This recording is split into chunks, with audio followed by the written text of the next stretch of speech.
Shalom anak kelas 11. Nah, kita akan lanjut tuntaskan di bab sebelumnya penjelasan tentang bab 3, bagaimana bertumbuh sebagai keluarga Allah.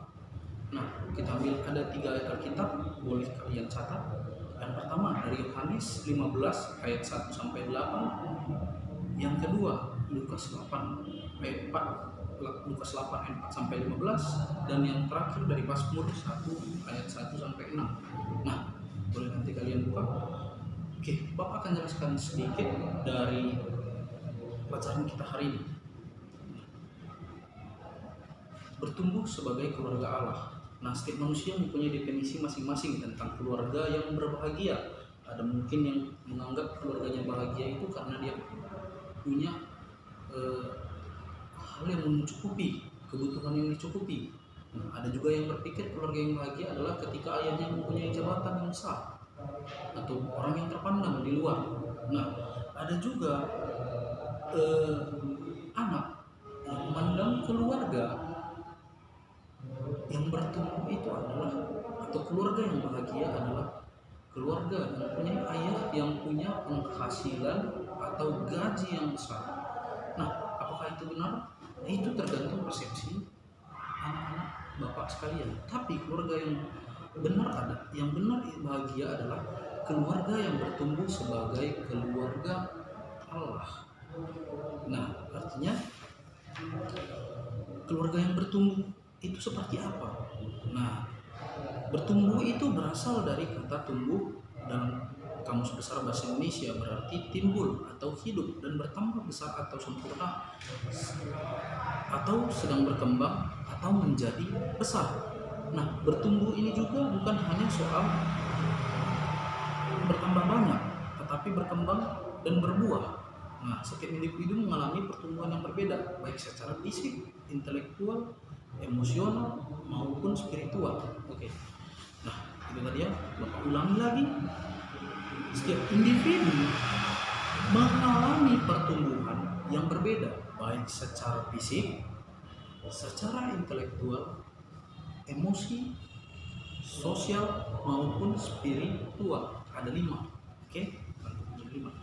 Nah, perbedaan inilah yang membuat suatu individu itu terbentuk dari pernikahan, juga mengalami pertumbuhannya. Nah, artinya membentuk satu individu itu atau individu yang unik itu dimulai dari kecil. Nah, dari ketika kamu masih kecil, remaja, dewasa, dan ketika kamu sudah menikah nantinya. Nah, artinya ayah dan ibu kamu juga sedang pasti setiap hari itu mengalami pertumbuhan, bukan hanya secara fisik, dari spiritualnya, sosialnya, ataupun kepribadiannya masing-masing. Ada 5 tadi yang Bapak bilang. Nah, ciri-ciri pertumbuhan keluarga Allah itu seperti apa? Nah, yang pertama,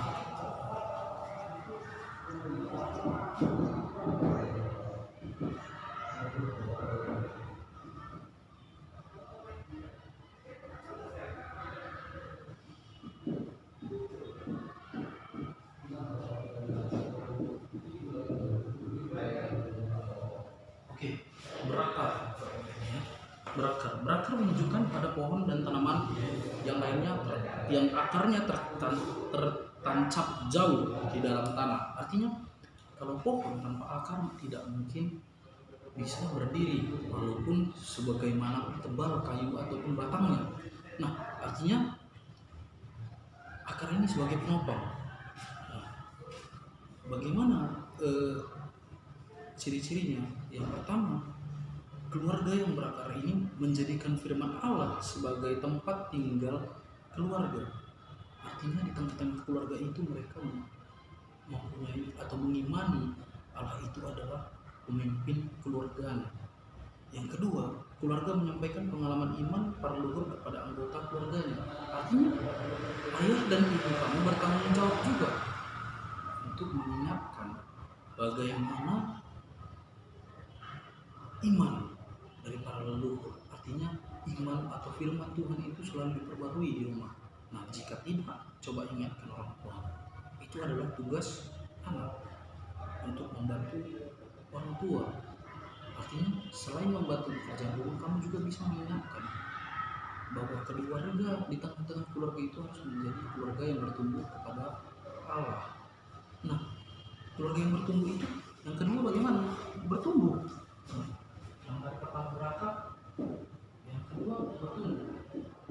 Kenapa kita bahas bertumbuh hari ini? Tumbuh ya.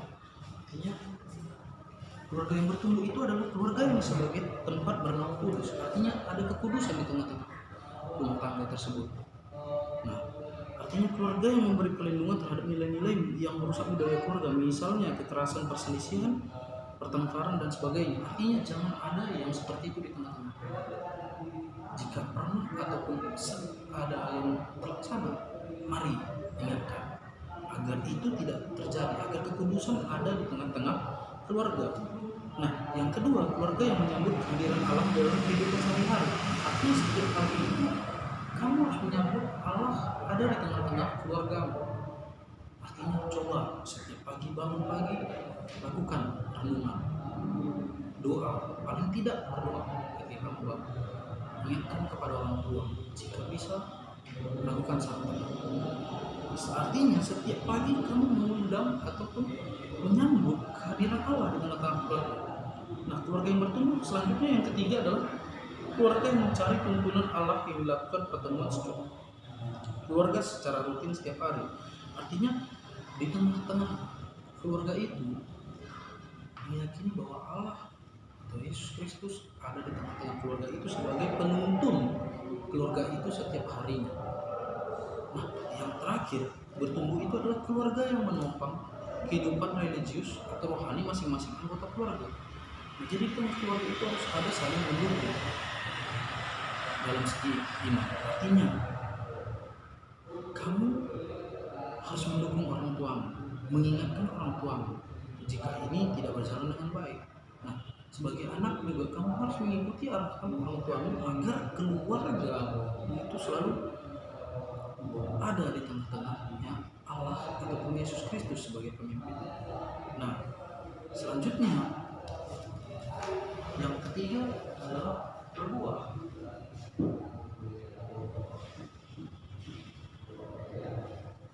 Nah, berbuah artinya bagaimana berbuah ini? Nah, pertumbuhan tanpa buah adalah tiada guna. Artinya satu pohon jika tidak ada buahnya itu tidak ada gunanya. Nah, bayangkan jika kamu punya pohon durian atau pohon apel, contohnya pohonnya ada tapi tidak ada buahnya, artinya tidak menghasilkan. Nah, demikian Allah menghendaki agar manusia menghasilkan buah. Artinya buah yang dikehendaki Allah dihasilkan oleh manusia adalah melakukan kehendaknya. Artinya ketika kamu membaca firman Tuhan, mendengarkan firman Tuhan di gereja ataupun di kegiatan PAPA, kamu harus melakukannya atau mengaplikasikannya. Nah, artinya kamu sudah dibuat bertumbuh dalam firman Tuhan. Karena kamu sudah bertumbuh, kamu harus menjadi buah penyampai bagaimana firman Allah itu bisa berjalan. Nah, artinya di tengah keluarga itu harus berbuah. Kalau hari ini orang tua kamu memberikan renungan, besok kamu harus berani memberikan renungan. Nah, artinya yang pertama, keluarga yang berbuah itu adalah percerminan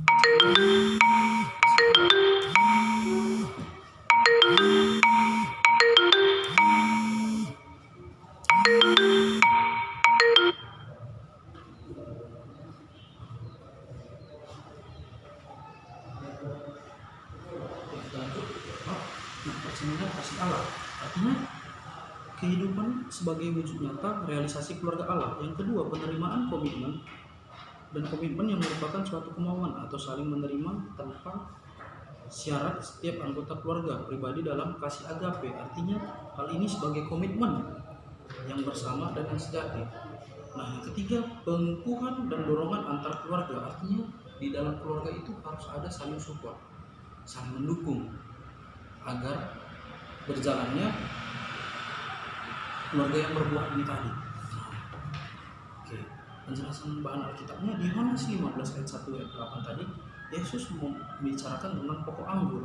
Nah, menggambarkan bagaimana di sini kita melihat Yesus itu menggambarkan bagaimana kehidupan Allah yang diinginkan oleh Tuhan, yakni berakar dan bertumbuh di dalam dan berbuah di dalam Dia.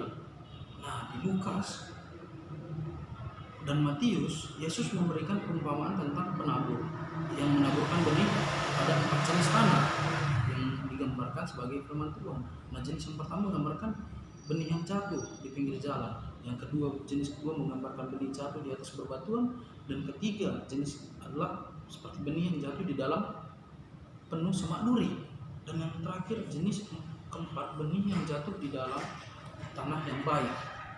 Nah, artinya kemana dari empat itu yang baik? Adalah pasti yang keempat. Jenis keempat adalah benih yang jatuh di tanah yang baik, sehingga benih tadi bisa bertumbuh. Dan di Mazmur membandingkan dua jenis orang yang diakui Allah, masing-masing dengan sekumpulan prinsip tertentu. Orang yang pertama, orang saleh yang berciri kebenaran kasih dan ketaatan kepada firman. Itu ada di ayat 1 sampai 3. Dan yang kedua, orang fasik yang mewakili jalan nasihat dunia, yang tidak tinggal diam dalam firman Tuhan, dan karena demikian tidak ada bagian dalam perkumpulan umat Allah. Itu ada di ayat 4 dan 6. Nah, artinya anak Bapak, kesimpulannya, keluarga yang bertumbuh adalah keluarga yang mengimani Yesus Kristus sebagai juru selamatnya dan Allah sebagai pemimpin di tengah-tengah keluarganya. Nah, jika ini bisa berlaksana dengan baik, maka keluarga akan menjadi buah di tengah-tengah lingkungannya masing-masing atau sebagai contoh. Demikian pelajaran kita hari ini. Bapak ucapkan selamat pagi, selamat belajar, tetap jaga kesehatan, ikuti protokol pemerintah. Shalom, Tuhan Yesus memberkati.